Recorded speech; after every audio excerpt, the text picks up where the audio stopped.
Picture an ancient parchment map slowly unfolding right in front of you. Welcome to This Explainer, where we are going to explore a breathtaking, cinematic 175-year journey of faith, survival, and ultimate obedience that literally shaped human history. If you've ever wondered how one single man's life could echo across millennia, well, it all starts right here. We're going to trace the life of Abraham, step by step, using the historical markers laid out in the book of Genesis. Imagine a journey across vast, ancient deserts filled with profound tests, divine encounters, and extraordinary promises. Let's dive in. Here's our roadmap for today. We'll be tracing his monumental path through 5 distinct eras. We've got origins and the call, trials and separation, divine encounters, the promise and the test, and finally, his final years and legacy. All right, Section 1, Origins and the Call. We're looking at ages 0 to 75. Our story kicks off in age 0 with his birth in the bustling ancient city of Ur of the Chaldeans, which sits in modern-day Iraq. He's born as Abram to his father Terah. Now, fast forward to around age 70. Terah actually decides to move the family toward Canaan, but they stop halfway and settle in Haran, in modern-day Turkey. It's during this time that Abram's brother Haran passes away, and Abram takes his nephew, Lot, under his wing. Finally, at age 75, we hit the defining moment, the Great Migration. Just think about the sheer geographic scale of his early life. Step 1, starting out in Ur, a place deeply steeped in Mesopotamian polytheism. Step 2, that midpoint settlement in Haran with his father Terah and nephew Lot. And Step 3, finally entering the land of Canaan. This sequence shows a family incrementally, but very purposefully, stepping away from their ancestral roots and walking straight into the total unknown. The crucial turning point here is a direct divine mandate following his father's death. Imagine Abram standing alone at night. God issues a primary, absolute command: leave everything behind. Abram is told, "Go to the land I will show you." And in total obedience, Abram packs up his wife Sarai, his nephew Lot, and all his possessions. They travel out into the vast desert, arriving at the great tree of Moriah at Shechem. He is 75 years old, stepping totally out on faith. Moving on to Section 2, Trials, Rescue, and Separation. This covers ages 76 to 84. Almost immediately upon arriving in Canaan, faith gets tested by reality. The next decade is packed with dangerous political and personal trials. First, a severe famine forces Abram south to Egypt.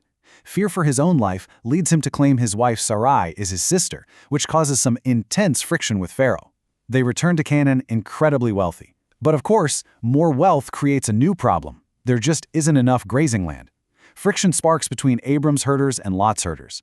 Generously, Abram lets Lot choose his territory, and Lot picks the lush, fertile Jordan Valley near Sodom. But soon after, an alliance of kings captures Sodom and actually takes Lot hostage. Abram doesn't even blink. He arms 318 trained men from his own household, launches a daring night raid, rescues Lot, and on his way back, receives a powerful blessing from the mysterious priest-king Melchizedek. It's a stunning, action-packed display of loyalty and courage. Let's look at Section 3, Covenants and Divine Encounters, spanning ages 85 to 99. As we transition into his mid-80s, the physical battles give way to deeply emotional spiritual struggles. This period is marked by intense waiting, a very desperate human attempt to fulfill a divine promise, and a breathtaking spiritual renewal.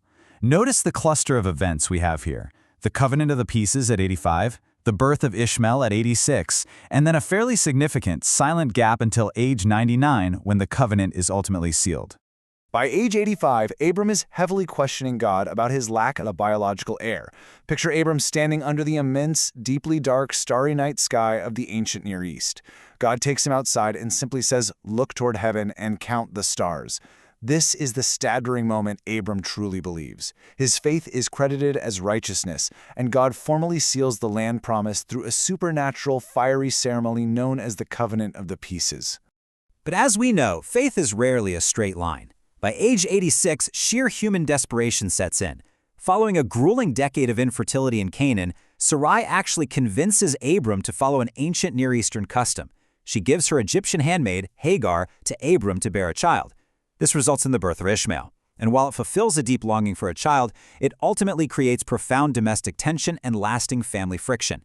It really highlights the very real human flaws embedded in this journey. The narrative then jumps ahead to age 99. God intervenes again, triggering a massive divine transformation of their identities. Abram, which means exalted father, becomes Abraham, meaning father of many. Sarai is renamed Sarah. Now, this wasn't just a simple name change, it was a profound resetting of their destiny, because the ultimate promise of a son through Sarah to be born within the year is finally confirmed. The events of his 99th year are an absolute whirlwind. First, circumcision is established as the physical seal of the covenant. Then, Abraham hosts 3 divine visitors who reiterate the promise of a son.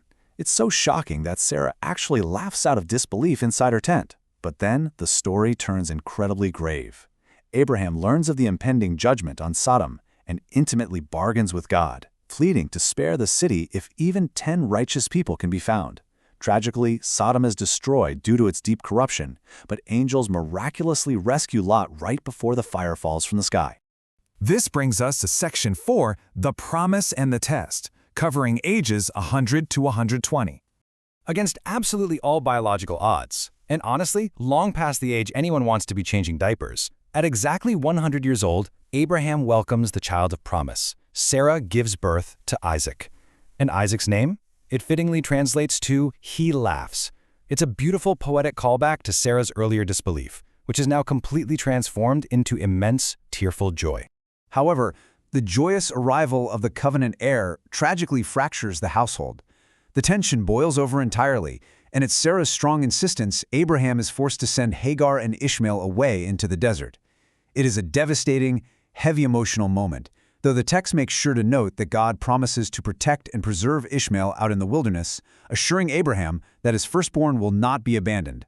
Now, we really need to pause right here and ask this staggering question. After a full century of waiting for Isaac, what happens when the very promise you've waited your entire life for is demanded back? Because the narrative is now hurtling toward the defining climax of Abraham's faith, the Akedah, the binding of Isaac. Sometime between Abraham's 115th and 120th year, during Isaac's teenage years, God issues an unthinkable command. Abraham is told to take his beloved son Isaac to Mount Moriah and offer him as a sacrifice. Think about those agonizing steps, the journey up the mountain at dawn, the physical building of the altar, and the heavy, chilling silence between a father and his son. In a moment of sheer emotional terror and unyielding, absolute obedience, Abraham binds Isaac and raises the knife. He obeys up to the absolute last millisecond before heaven violently intervenes. The angel of the Lord calls out, stopping him right there, and provides a substitute ram caught by its horns in a nearby thicket. In that moment, Abraham's faith is utterly and undeniably proven. Let's move into Section 5, Final Years and Legacy, ages 137 to 175. Having passed the ultimate test, an elderly Abraham now shifts his entire focus. At age 137, he deeply mourns the death of his lifelong partner, Sarah. At 140, he works strategically to secure a wife for Isaac. And finally, at 175, his own remarkable life comes to a close. His focus in these quiet final decades is entirely on one thing, permanently securing his family's future in the land of Canaan. What's incredible here is the deeply strategic nature of his grief. When Sarah dies at the age of 127, Abraham purchases the cave of Machpelah in Hebron from Ephron the Hittite to bury her. Why does that matter? Because this burial plot becomes the very first physical piece of the promised Canaanite land legally owned by Abraham's family. He is literally staking a permanent legal claim in the soil of the promise. From there, he meticulously finalizes his legacy. Determined that Isaac shouldn't marry a local Canaanite, Abraham sends his senior servant back to his ancestral homeland. The servant miraculously returns with Rebekah. Later on, Abraham actually takes another wife, Keturah, and has 6 more sons. But to protect Isaac's birthright as the sole covenant heir, Abraham gives these new sons gifts and sends them away to the east. Finally, when Abraham dies at 175, described as living a good old age, full of years, his 2 estranged eldest sons, Isaac and Ishmael, peacefully reunite to lay him to rest next to Sarah in the cave of Machpelah. As we wrap up this explainer on a life that single-handedly shaped both the ancient and modern world, I want to leave you with a provocative thought. Looking at Abraham's epic journey, from leaving the bustling streets of Ur to standing atop Mount Moriah, what would you be willing to leave behind today for the promise of an unknown tomorrow? Thank you so much for walking through this incredible cinematic timeline with me. Keep exploring, keep learning, and I'll catch you in the next explainer.